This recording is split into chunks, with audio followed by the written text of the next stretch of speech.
This episode of the Best Armies in Warhammer 40k is sponsored by Carnage Con and their King of the Mountain GT. More about them later on.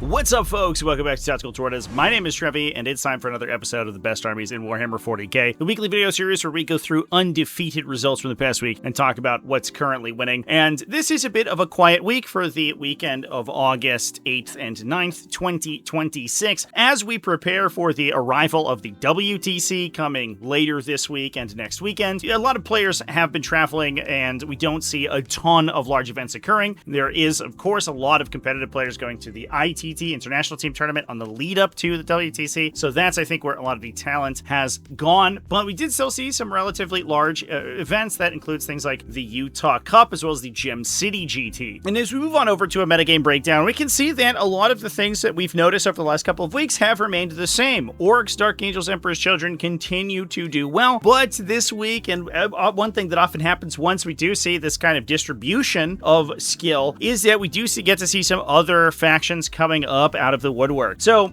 with Orcs, they took down the Gem City GT as well as Cross Swords War at the Westward and the Utah Cup. Incredibly strong weekend for Orcs, and we did see a new variety of Orcs coming out. Previously, it was Equatorial Hordes plus Freebooted Crew, was basically every single undefeated Orc list. Nowadays, that community has moved over to a War Horde, and we'll be looking at two different versions of that this week. Dark Angels, using Dark Flight Pursuit as well as Company of Hunters, took down Blackstone GT2 as well as the Kill Hall Gaming First Contact. Emperor's Children won the Gem City GT and also went undefeated at the Utah Cup, which had 3 total undefeated players, although Emperor's Children took 3rd place and X 0-1, so 1 draw on their record. Genestealer Cults took down the Iowa Moose-tacular. Pretty cool to see them do well with a absolutely insane character-focused build I'm very excited to talk about. Leagues of Votann took down the Saw Must Go On using a Far Seekers build. Adeptus Mechanicus also undefeated at the Kill Hall Gaming First Contact. Raven Guard also undefeated at the Utah Cup, 6-0. And last but certainly not least, at the Napalm Hobbies Summer GT, this was a smaller event. We ended up seeing Salamanders win that event. They did go X-1, winning that one on tiebreakers. It wasn't quite large enough to go to a single 5-0 undefeated. But with that, let's talk about these lists just after a word from our sponsor.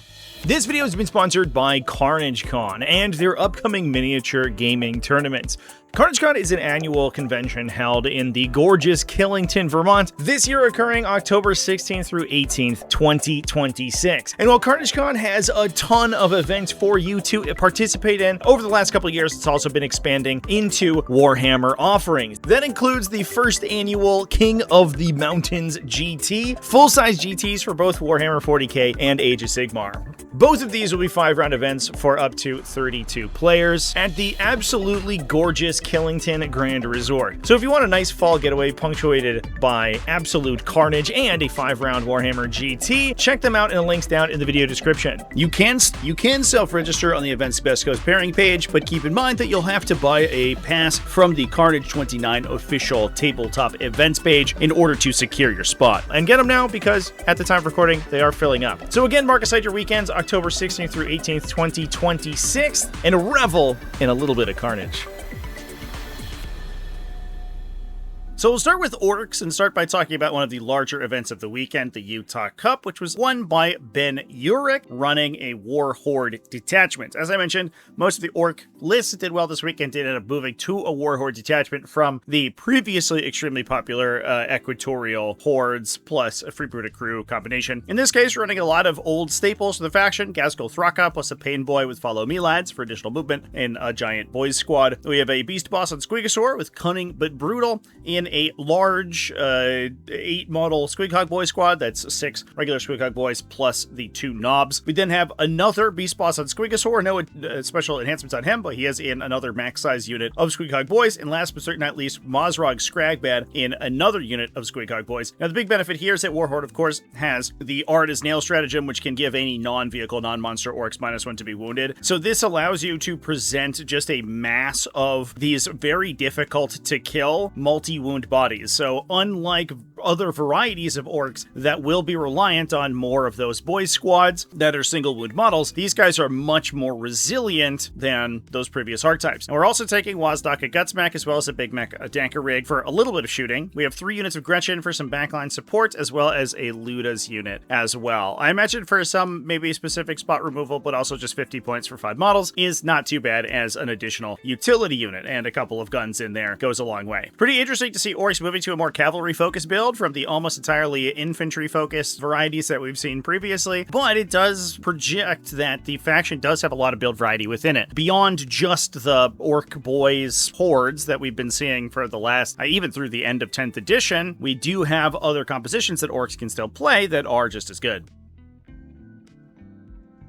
Now, while Ben Urich's list focused very heavily on mounted units, we can also head on over to the Crossed Swords War at the Westward to take a peek at Tom Godfrey, who went 5-0 at that event with a little bit more of a classic infantry-focused war horde. In this case, we also had Gaskell, the Paint Boy with Follow Me Lads, and a Boy Squad. We also then took a pair of Beast Bosses with 10 model Beast Snagga Boys squads for a little bit of more dedicated anti-vehicle. We have a War Boss with a Break-A-Boy squad, again for more anti-heavy armor, plus a Beast Boss and Squigosaur with 1 minimum size unit of Squighog Boys. Following that up, we also had Boss Snickrot, Mozrok Scragmad as an individual character. He is very difficult to kill by himself. He is an invuln save, he is a field up pain, and he's small enough that he can often hide in annoying places. So he's kind of like a discount Wazdaka Gutsmack. He, of course, doesn't really threaten as hard or as far, and he only hits as hard in some instances, but he is very tanky, and as another sort of problem solver or an individual unit who can run out and go destroy specific enemy units or clear out utility squads, he is great. The downside, of course, is that Mozrok is not, in fact, a lone operative, nor is he infantry, so he can't hide inside terrain features. So he was easy to pick out with guns, potentially. However, he can close the distance pretty quickly from behind light terrain that he can get around. We then have a trio of trucks, as well as a flash kits unit for some anti-infantry shooting, and a pair of Gretchen squads for utility. Now with that, we're going to move on over to the Keelhaul Gaming First Contact and talk about some Dark Angels. Dark Angels have, of course, been going from strength to strength over the last couple of weeks with this particular composition, Company of Hunters and Dark Flight Pursuit. The army-wide benefits of Company of Hunters are incredible. Fallback, advance, and shoot, as well as fallback, advance, and charge on your mounted units is incredibly strong. Dark Flight Pursuit also giving you massive benefits to your land speeders, especially things like the Land Speeder Vengeance, which has one of the most efficient offensive profiles in the entire game. In this case, Luke Henderson has broken the mold a little bit to make the army a little bit more flexible with some melee punch rather than focusing heavily on the fast alpha strike and maneuverability that the Ravenwing units give it access to. That includes Azrael with an Assault Intercessor unit, so he can utilize their wound rerolls to trigger devastating wounds on his sword. We have Samael plus a Ravenwing Command Squad and an Outrider Squad. The Ravenwing Command Squad does have the support keyword. It's taking Recon Hunter, so it gives the entire unit Scout, and that means they can attach alongside Samael. This combination is classic. The Outrider Squads give you +1 strength and damage on the charge. That gives you an enormous number of 3 damage attacks coming from the characters. The Ravenwing Champion as well as Samael both go to strength 6 or 7 at 3 damage, high AP as well, especially in the case of Samael. You also get those 2 damage attacks from the Command Squad themselves and the Outriders that are also in the unit, so they can move quickly with the Scout move, advance up the table, charge, they get mobile from Samael, and it's all good. We then have Lionel Johnson as well as a Tech Marine to buff some of the land speeders, and just acts as a lone operative who can sit next to these vehicles that are going to be sort of dotted around the battlefield. We have an Intercessor Squad, a unit of Deathwing Knights, as I said, focusing a little bit more on the resilience of the army to make it more reliable in matchups that are keyed to specifically killing things like the land speeder profiles. A unit of Deathwing Knights can kind of throw a wrench in those works by offering that -1 damage high save profile that not a lot of things can efficiently kill. So between them and that Tech Marine, we do have a couple options to take and hold objectives without necessarily having to expose the land speeders themselves. Speaking of which, we're taking 2 standard land speeders. These are equipped with multi-meltas and Gatling cannons, alongside a trio of land speeder vengeances with Nightforged batteries. The thing here, of course, is that the Nightforged battery gives you such a reliable offensive profile. You get that reroll on attack count, and you get rerolls to wound from the twin-linked Plasma Storm batteries that these things just hit like a truck, especially for a relatively low cost, somewhere around 150 points based on whether or not you take the upgrade and and how many Landspeeder Vengeances you're taking, you get a massive number of these high damage twin-linked attacks. We then have a Scout Squad and a Stormspeeder Thunderstrike to get +1 to wound with those ranged attacks. So we can tag an enemy vehicle, put all of the Vengeances to wounding probably on 4s, and then giving them all of those rerolls as well. This allows the Vengeances to sort of combine their firepower and deal some absolutely ludicrous damage into a wide variety of targets, whether it's heavy infantry, in some cases even lighter infantry. They have assault cannons, so they have high volume shooting against things like Orc Boys and light infantry as well, or into heavy targets with the help of the Stormspeeder Thunderstrike. So the real crux of this composition is that you do have this Alpha Strike potential from Samuel. This particular build has a lot of mid-board control. Lionel Johnson can gain a lone operative off the Tech Marine, which can stand next to a Landspeeder to gain lone operative. So you can, and then between those and the Deathwing Knights, we can use these kind of very difficult to interact with pieces to actually take control of objectives and punish enemies that play aggressively into this build. And then all the while, you have Landspeeder Vengeances and standard Landspeeders that can sort of spread out all around the back line of the table and just pour fire into the midboard in order to eventually attrition out the opponent.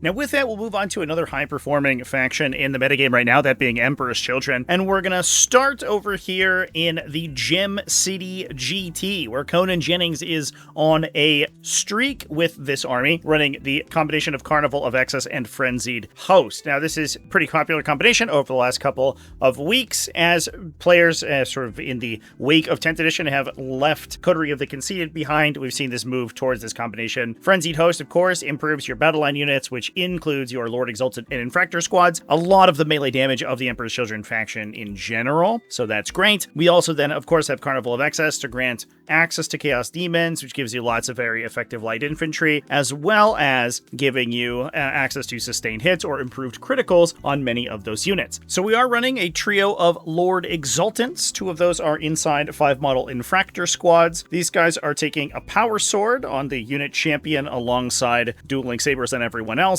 A Possessed Blade is on one of those Lord Exaltants. We then have a Lord Exaltant with the Dark Blessings enhancement in a Tormentor squad. That gives him a once per game 3+ invulnerable save, which, as you can imagine, alongside the new allocation group rules, means that against a single attack group, so if your opponent's stacking you with many of the same profile, for example, that makes this guy almost impossible to take down if you have Tormentors existing in the unit. Any of these improved invulnerable save effects can keep that guy alive for multiple activations, and given the fact that he is in a Tormentor squad, he's going to be up in the middle of the table, so he is liable to get attacked early. However, using those Tormentors and using this enhancement, you can keep him alive for long enough to get use out of him, use his once per game ability to destroy a utility unit, engage with your opponent. We then have 40 Demonettes, 4 units of 10, alongside another Tormentor squad for the backline, plus a Keeper of Secrets, alongside a pair of Defilers. Obviously, Defilers taking Heavy Reaper autocannons in this case, that's going to give them 5+ critical sustained hits if they are within range of a demon, which could include the Keeper of Secrets. That gives you not only this amount of this sort of press of bodies that you can use to skirmish over the midboard in the form of the Tormentors and the Infractor squads, plus the Demonettes, but you also have this kind of brick of relatively resilient defensive profiles between the Keeper and the Defilers that can also be bullying those central objectives.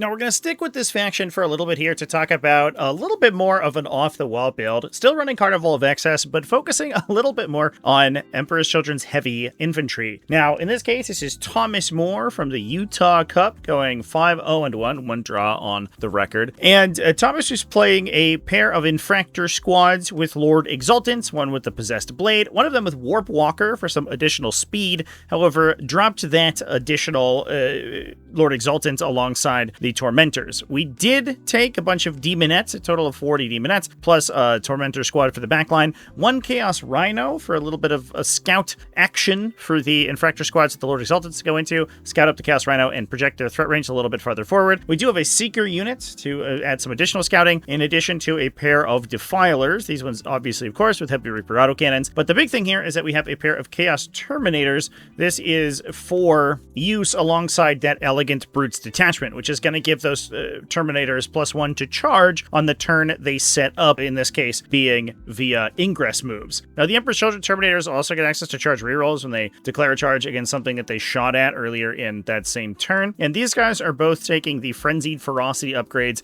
which gives them Sustained Hits 1. That will combo alongside Carnival of Excess to give them an improved critical, so they're going to get Sustained Hits on critical 5s, which is a dramatic improvement in their damage output, basically meaning that these guys will, in most cases, fully convert their attacks into hits. And when you're talking about a unit equipped primarily with Power Fists and Chains of Fists, that is pretty spooky, especially given the fact that some of their ranged weapons, like the Reaper autocannons, also have sustained hits on their shooting attacks, which will, of course, then also improve their damage output in the shooting phase as well. So these guys add a little bit more shooting on top of those Defilers, in addition to some more resilience, a little bit of stronger backline, and their charges out of Deep Strike aren't that bad. They can flip a single combi bolter into a target, ping it for charge rerolls, and then with the +1 to charge from Elegant Brutes, they're going to be able to charge in on an 8 with a reroll, which is greater than a 50-50 chance to get in there. They also have access to an up-down from a War Plunge, so they're able to more consistently reposition themselves around the table and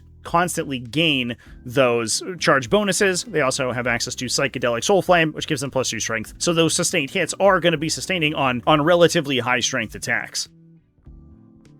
Now, moving on from there, we had several factions with single undefeated results this weekend, and starting with one of the most interesting ones, let's talk about Genestealer Cults at the Iowog Moose-tacular. This event was won by Charlie Andre, going 6-0, using a combination of Biosanctic Breed Surge and, interestingly, Heroes of the Uprising. Now, Biosanctic Breed Surge is the classic detachment that focuses very heavily on things like Pure Strain Genestealers, as Aberrants, and units led by Biophagus. This can include things like hybrid metamorphs, and in this case, Acolyte hybrids with auto pistols. We're starting with an Abominant with predatory instincts alongside a 5-model Aberrant squad. Following that up is a Primus attached with a Biophagus as a support character inside an auto pistol Acolyte hybrid squad. These guys have heavy mining tools, so in addition to being able to generate command points and offering a high OC disruption unit, we also get these really big high damage anti-vehicle weapons that also gain +1 attack from the Biosanctic Breed Surge detachment ability.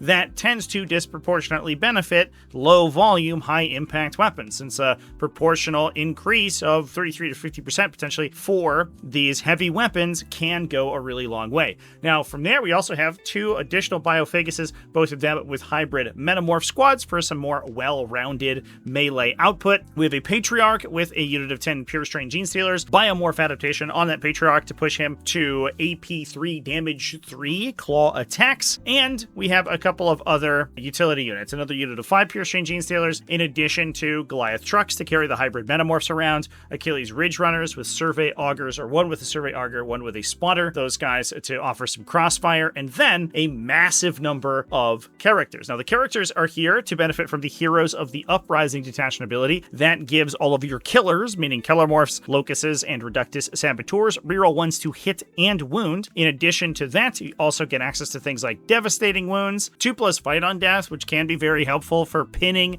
overrun fights, a mechanic that Genestealer Cult, being relatively easy to take down in most cases, does have to worry disproportionately about, and the ability to unbattle shock your units, which is always helpful for a relatively low leadership army. Now, the combination of these characters includes a Kellermorph, a Locust, 2 Reductus Saboteurs, as well as 3 Sanctuses. One of them has gene-tailored toxins for +1 damage on his Bio Dagger. Now, this combination was sort of theorized when the edition first came out, but I don't know if many people ended up playing it. The Bio Dagger Sanctus gives it full hit and wound rerolls against a specific target, a prey target. The enhancement gives the melee weapon +1 damage, and it's anti-infantry 3. So if we pay a command point, we can make this guy anti-infantry 3 devastating wounds with full rerolls, which means in a lot of cases he can come in and basically just immediately kill 4, 5, 6 heavy infantry, 3 damage heavy infantry. So he is very specifically good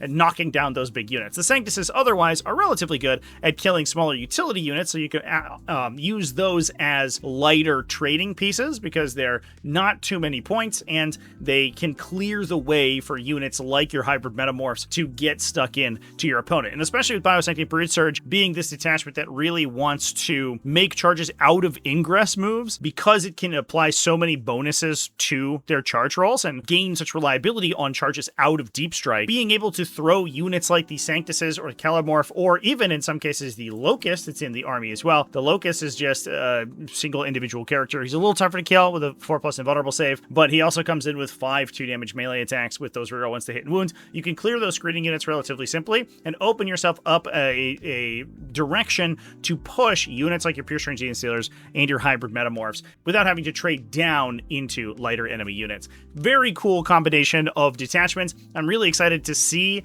this Heroes of the Uprising detachment do well because I think it's one of the most characterful detachments, no pun intended, in the new edition.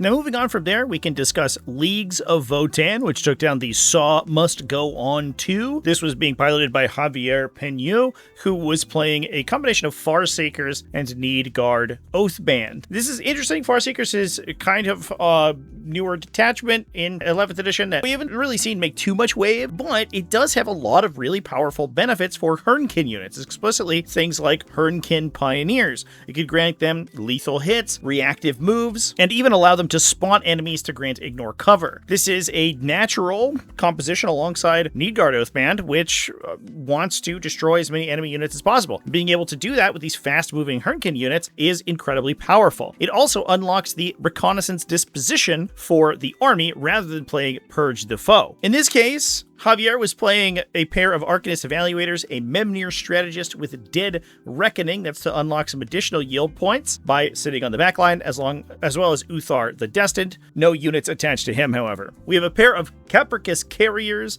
in order to carry some of the Hernkin Jaegers we have running around. A big unit of Brokir Thunderkin with SP Conversion Beamers. This is to grant improved critical hits from the conversion rule, then use that alongside Ancestral Sentence for sustained hits too. 2 units of 5 Einhir Hearthguard for a little bit of disruption and outreach to attack enemy objectives to clear their utility units, in addition to a Hernkin Pioneer unit, 6 models. That's so that we can, again, utilize some of these powerful offensive stratagems, some of which are unlocked by Farseekers. We have 2 additional Hernkin Pioneer units as well that can grab objectives and generate yield points, in addition to 2 full units of Hernkin Jaegers. These guys will be able to combat squad inside the Capricus Carriers, giving a total of 4 units of 5 Hernkin Jaegers, all of which have those built-in reactive moves that we can kind of use alongside the Hernkin Pioneers reactive move gained from the Farseekers detachment. On top of that, we also have a pair of Capricus Defenders. The Capricus Defenders are pretty interesting in this case. They do give you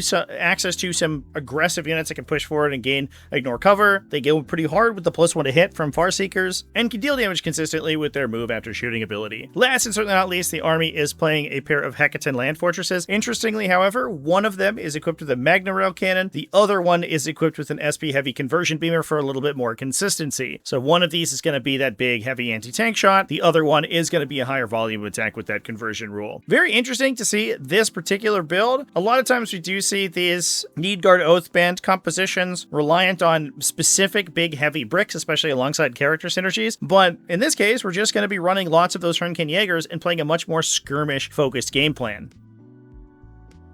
Now from there, we're going to move on over to Adeptus Mechanicus, which also went undefeated at the Kiel Hall Gaming First Contact. This was piloted by Seth Piper, running a very interesting combination of detachments. We've seen Radzone Corps, which is one half of this, in a lot of places, oftentimes combined with something like Lords of the Forge, but in this case it was being combined with Luminum Auto Choir. This is the Electro Priest focused detachment, gives your Corpus Gari units lethal hits, it gives your Fulgurite units the ability to heal themselves, and because they can stack a lot of defensive benefits on themselves, that can go pretty far. You also have a lot of relatively powerful effects for those Electro Priests. That includes things like rerolls, surge moves, and advance and charge. Now this, combined with Radzone Core, does give you the addition of some very powerful effects, especially alongside your Cataphront units and your Skitarii units. This list in particular was running a Tech Priest Dominus with a Fulgurite Electro Electro-Priest squad to make use of those Electro-Priest synergies. We have a Techno-Archaeologist with another full Great Electro-Priest squad. The Techno-Archaeologist does need to have a unit attached to him because he is a support character.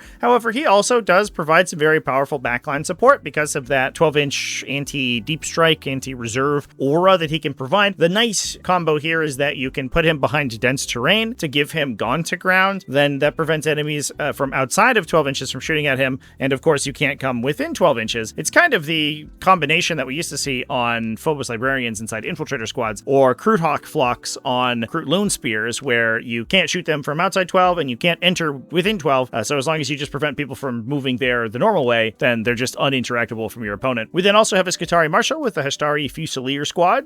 Marshal will give them hit rerolls, and then you can also provide them lethal hits as well from Rad Zone Core. We have a Tech Priest Manipulus with Peerless Eradicator to give sustained hits. He himself gives lethal hits, so you can give lethal sustain to a Cataphront Breacher unit, which gets hit rerolls to then trigger those critical effects. We have Belisarius Call, as well as a Sidonian Scatros with a Radial Suffusion. It's an interesting place for that enhancement. It does increase the distance at which the Rad Zone Core detachment effect, the splash of radiation inflicting mortal wounds, emanates from their deployment zone. And in a lot of cases, you put this on something like a Skitarii Marshal or a Tech Priest. The downside, of course, is that those units might be in danger in the early game. However, the Sidonian Scatros is a lone operative, so he can just sort of sit in the back and go alongside that Techno-Archaeologist to screen out your backline, hold down some objectives, and score some secondaries while providing that passive bonus. We then have a ton of battle line units, 2 Skitarii Ranger squads, as well as 2 Skitarii Vanguard squads, another unit of 5 Corpuscari Electro Priests, as well as a pair of Cerberus Raider units, as well as 2 units of Sicarian Infiltrators for utility, and some backline damage from a Scorpius Disintegrator. This is a fascinating list. Obviously, the Cataphront Breachers are where a lot of the focus of the list is. The Skitarii Marshal and the Hastari Fusiliers can provide some damage, and you have those full Great Electro Priests that can sort of mop things up as well. But otherwise, a lot of the list is focused very heavily on utility and on these Skitarii units, that they themselves aren't necessarily quite as combat adept as you might expect. However, it does give you enough units on the battlefield to complete the Disruption primary mission, which is the disposition that this army list is using. And clearly that worked out for it. Absolutely insane list, very unique compared with a lot of the other Adeptus Mechanicus builds we've seen recently.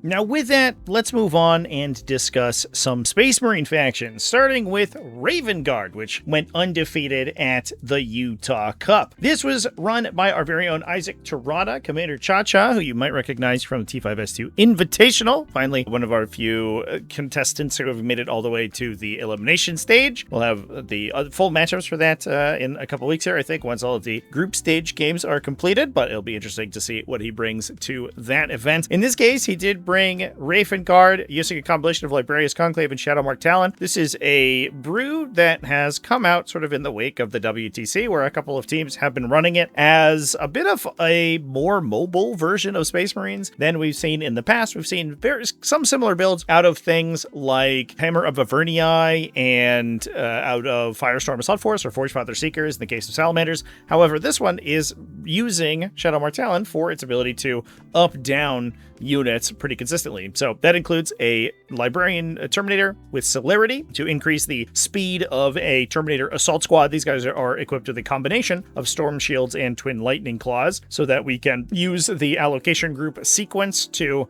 take damage on the most efficient models. It also saves a couple of points, taking only 5 or 6 short Storm Shields and 4 Lightning Claws here. We have a Terminator Librarian with Temporal Corridor for another Terminator squad. These guys can then redeploy around the battlefield in order to get their guns on target more easily. That allows you to, alongside Aeth and Sean, return 2 units effectively into Strat Reserve every turn without having to pay any command points. That allows you to then save more command points to use the pretty solid stratagems that you get out of Shadowmark Talon. We then have a Phobos Lieutenant alongside an Incursor squad, so we can more consistently get that +1 to hit. The Phobos Lieutenant does give you the reactive move after you shoot, so you're able to move up that unit, fire up, impose the Incursor +1 to hit on something, and then run backwards. That gives you access to the Standard Terminator squad, which can get +1 to hit, and of course rerolls when it's firing at its Oath target. You then get consistent access to that Incursor squad's +1 to hit, which we can use on a Centurion Devastator squad or Inceptor squads, as we have later. We then have Aeth and Sean, the Chapter Master of the Raven Guard, to get the access to that discounted up-down. We have 2 Intercessor squads for utility, in addition to a Centurion Devastator squad. These guys equipped with Grav cannons and missile launchers. The grav cannons make them very effective against vehicles, and a lot of heavy infantry profiles, 3-1 infantry profiles, will go down pretty consistently to these guys, especially alongside the blast, the multi-damage blast attacks they get from the missile launchers. The big thing here, however, is that those Centurion Devastators can jump into reserve, come in off a table edge 12 inches or more away from their target, and then use Stunning Fusillade to get +1 ballistic skill. That will offset any cover penalty they might be firing into, and then if we're able to apply the Incursors +1 to hit, that means that these guys are hitting on 2s in almost every situation, and then they have their own built-in reroll 1s, or if they're charting something on an objective, then they'll just reroll their hits anyway, so you don't necessarily need the Incursors. That gives them to 2+ ballistic skill that could then potentially be modified, and gives them +1 AP, so we could put the grav cannons to AP2, which makes them relatively reliable into a lot of heavy vehicle profiles, especially 3+ save vehicles are going to drop to those grav cannon shots pretty consistently. We also then have a pair of Inceptor squads. These guys can jump around using any of the up-down stratagems we want to use. They can hop in 6 inches away from enemies for utility purposes. They're also good recipients for Stunning Fusillade because once they start to hit on 2s, they can shoot their Oath of Moment target and re-roll hits in order to try to gain additional sustained hits, and that ends up netting more shots than they began with. Getting twin-linked weapons onto the Oath target with +1 to wound and wound re-rolls as well makes these guys pretty effective, and it's another unit that benefits quite a bit from +1 AP.